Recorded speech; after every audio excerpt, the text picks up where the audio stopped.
Mae'r cylch yma efo radiws o 3 cm a diameter o 6 cm.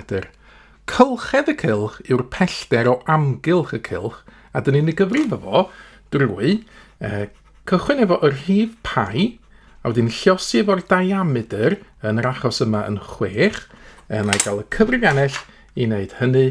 Mae pi llosi efo 6 yn dod allan fel hyn, i ddailedegol so yn 18.85.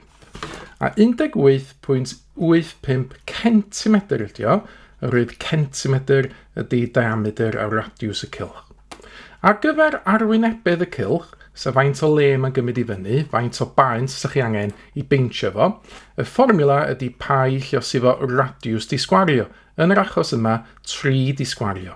Ac eto, os ydym ni'n cael cyfrifiannell allan a gwneud pi llosi fo 3 disgwario, dyn ni'n gweld y rhif yn llawn ar sgrin y cyfrifiannell. I ddailedegol byddai hwn yn 28.27. Ac felly 28.27 cm sgwar yw arwynebedd y cylch yn gywir i ddailedegol.